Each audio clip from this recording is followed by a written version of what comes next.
महापालिका निवडणुकीसाठी सर्वच पक्षांनी जोरदार तयारी केली आहे. प्रत्येक प्रभागात विरोधी पक्षाची ताकद लक्षात घेत उमेदवारांची चाचपणी केली जाते. त्यात युती आघाडीचा पेच असल्यानं कोणत्या पक्षासाठी किती जागा सोडायच्या हा प्रश्न पक्षश्रेष्ठींसमोर उभा टाकलाय. हाच प्रश्न ठाकरे बंधूंनाही सतावत असल्याचं पाहायला मिळतंय. यंदाच्या महापालिका निवडणुकीत ठाकरे बंधू युतीच्या माध्यमातून ही निवडणूक लढणार आहेत. अद्याप युतीची घोषणा झाली नाहीये, परंतु काही संभाव्य जागांवर दोन्ही पक्षांनी दावा केल्यानं युतीच्या घोषणेला उशीर होत असल्याचं समजतंय. मात्र आता त्या संभाव्य जागांवरील तिढा सुटल्याची माहिती समोर येत आहे. तसंच लवकरच युतीची घोषणा होणार असल्याचं समजतंय. तर जाणून घेऊयात त्या जागा कोणत्या, त्या जागांवर 2017च्या निवडणुकीत कोणाची ताकद होती. नमस्कार, मी वैभव पाटील, तुम्ही पाहतात माय महानगर लाईव्ह. महापालिका निवडणुकांसाठी 23 डिसेंबर पासून उमेदवारी अर्ज भरण्याला सुरुवात होणार आहे. अद्याप शिवसेना मनसेची युतीची घोषणा झालेली नाही. मिळालेल्या माहितीनुसार भांडूप, विक्रोळी, दादर, माहीम आणि शिवडी या परिसरातील प्रभागांच्या जागा वाटपावरून ठाकरे बंधूंमध्ये तिढा असल्याचं समजतंय. विक्रोळी आणि भांडूप मधील प्रभाग क्रमांक 109, 110, 114, 115 या 4 जागांवर दोन्ही पक्षांनी दावा केलाय. तर दादर माहीम मधील प्रभाग क्रमांक 192, 194, 193 या 3 प्रभागांवर आणि शिवडीतील प्रभाग क्रमांक 203, 204, 205 यावरही दोघांनी दावा सांगितला होता. या संदर्भात चर्चा करण्यासाठी विशाखा राऊत आणि अनिल देसाई मातोश्रीवर उपस्थित होते. तसंच शिवसेना आमदार सुनील राऊत, खासदार संजय दिना पाटील हे देखील बाळा नांदगावकर आणि नितीन सरदेसाई यांच्याशी चर्चा करण्यासाठी मातोश्रीवर दाखल झाले होते. या चर्चेदरम्यान भांडूप, विक्रोळी, दादर, माहीम आणि शिवडी या परिसरातील प्रभागांच्या जागा वाटपावरील असलेला तिढा सुटल्याची माहिती समोर येते. त्यामुळे लवकरच मनसे शिवसेना ठाकरे गट म्हणजेच ठाकरे बंधूंच्या युतीची घोषणा होण्याची शक्यता वर्तवली जाते. आता जाणून घेऊया 2017च्या महापालिका निवडणुकीत त्या जागांवर कोणाची ताकद होती. सुरुवातीला विक्रोळी, भांडूप मधील प्रभागांमधील जागांवर कोणाची ताकद होती हे जाणून घेऊया. प्रभाग क्रमांक 109. प्रभाग क्रमांक 109 मधून महाराष्ट्र नवनिर्माण सेनेकडून आनंदी भारती यांना उमेदवारी होती. त्यांना 2017च्या निवडणुकीत 2025 मतं होती. शिवसेनेकडून दीपाली गोसावी यांना शिवसेनेनं उमेदवारी दिली होती. त्यांना 8,707 इतकी मतं होती. तर भारतीय जनता पार्टीकडून विदा हरिशंकर शर्मा यांना उमेदवारी देण्यात आली होती. त्यांना 2,929 इतकी मतं होती. तर काँग्रेसकडून प्रिया पांडे यांना उमेदवारी देण्यात आली होती. त्यांना 1,615 इतकी मतं या प्रभागामध्ये होती. यानंतर प्रभाग क्रमांक 110. प्रभाग क्रमांक 110 मध्ये महाराष्ट्र नवनिर्माण सेनेकडून चिरात हरिनाक्षी मोहन यांना उमेदवारी देण्यात आली होती. त्यांना 3,752 इतकी मतं होती. तर काँग्रेसकडून आशा सुरेश कोपरकर यांना उमेदवारी देण्यात आली होती. त्यांना 5,174 इतकी मतं होती. शिवसेनेकडून संगीता गोपीनाथ पाटील यांना उमेदवारी देण्यात आली होती. तर 3,340 इतकी मतं त्यांना होती. यानंतर भाजपकडून संध्या सूरज त्रिपाठी यांना उमेदवारी देण्यात आली होती. तर त्यांना 4,696 इतकी मतं होती. यानंतर प्रभाग क्रमांक 114 यामध्ये शिवसेनेकडून रमेश गजानन कोरगावकर यांना उमेदवारी देण्यात आली होती. त्यांना 9,887 इतकी मतं होती. तर महाराष्ट्र नवनिर्माण सेनेकडून अनिशा अमोल माझगावकर यांना उमेदवारी देण्यात आली होती. त्यांना 8,302 इतकी मतं होती. तर काँग्रेसकडून राजेंद्र सहदेव सावंत यांना उमेदवारी होती. त्यांना 437 इतकी मतं होती.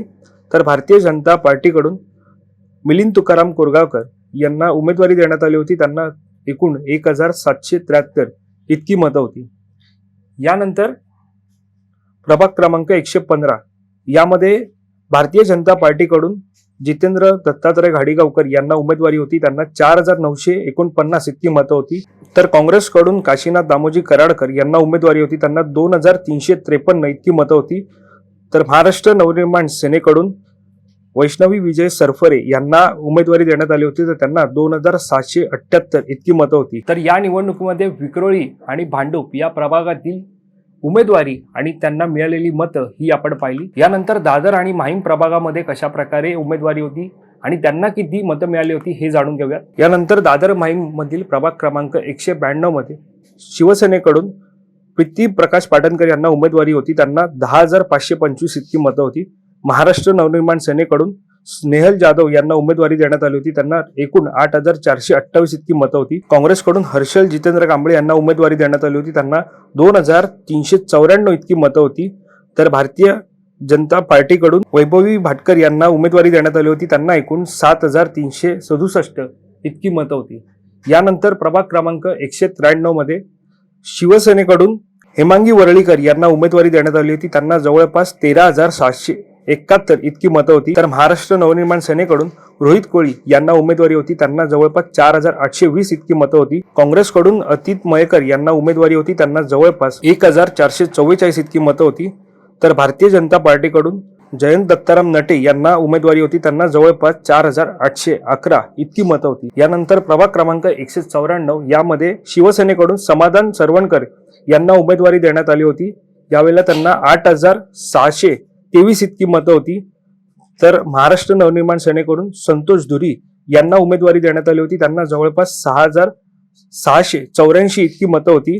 तर या निवडणुकीमध्ये सध्याचे शिवसेना ठाकरे गटाचे आमदार असलेल्या महेश सावंत यांनी अपक्ष म्हणून निवडणूक लढवली होती. त्यांना या निवडणुकीमध्ये 8,364 इतकी मतं होती. तर भारतीय जनता पार्टीकडून या निवडणुकीसाठी सूर्यकांत लक्ष्मण ढावले यांना उमेदवारी होती. त्यांना जवळपास 5,112 इतकी या मतदारसंघामध्ये मतं होती. तर काँग्रेसकडून नितीन पाटील यांना उमेदवारी देण्यात आली होती. त्यांना या निवडणुकीमध्ये 1,495 इतकी मतं होती. ही आता दादर आणि माहीम प्रभागामधील उमेदवारी आणि त्यांना मिळालेली मतं पाहिली. यानंतर शिवडीमधील कशा प्रकारे गणित होतं, शिवडीमध्ये कशा प्रकारे उमेदवारी देण्यात आली होती, त्यांना किती मतं मिळाली होती हे जाणून घेणार आहोत. यानंतर शिवडीमधील जर पाहायला गेलं तर प्रभाग क्रमांक 203 मध्ये शिवसेनेकडून सिंधू रवींद्रनाथ मसूरकर यांना उमेदवारी देण्यात आली होती. त्यांना जवळपास 14,540 इतकी मतं होती. महाराष्ट्र नवनिर्माण सेनेकडून पूनम दुर्गावले यांना उमेदवारी होती. त्यांना 2,061 इतकी मतं होती.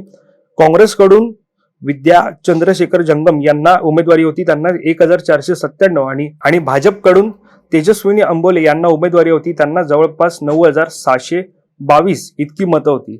यानंतर शिवडीमधील प्रभाग क्रमांक 204 मध्ये शिवसेनेकडून अनिल कोकळी यांना उमेदवारी होती. त्यांना जवळपास 13,410 इतकी मतं होती. महाराष्ट्र नवनिर्माण सेनेकडून सचिंद्र गणपत देसाई यांना उमेदवारी होती. त्यांना 2,772 इतकी मतं होती. भाजपकडून अरुण दळवी यांना उमेदवारी होती. त्यांना जवळपास 7,300 मतं होती.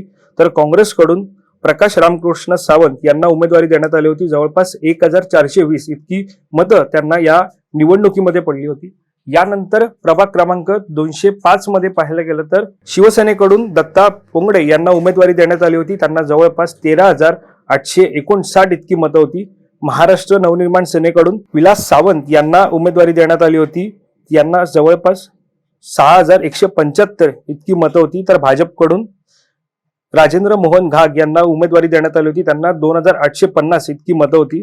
तर या निवडणुकीमध्ये काँग्रेसकडून गोरख टांगणे यांना उमेदवारी होती. त्यांना 1,004 इतकी मतं होती. तर या 2017च्या निवडणुकीमध्ये शिवसेनेचे एकूण 84 नगरसेवक विजयी झाले होते. मात्र मनसेला योग्यरित्या विजय मिळवता आला नव्हता.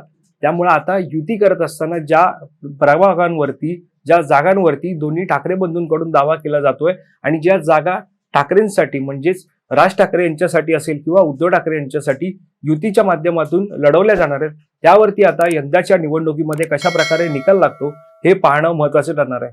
या संदर्भातली अधिकची माहिती जाणून घेण्यासाठी तुम्ही माय महानगर लाईव्हला सबस्क्राईब करायला विसरू नका. धन्यवाद.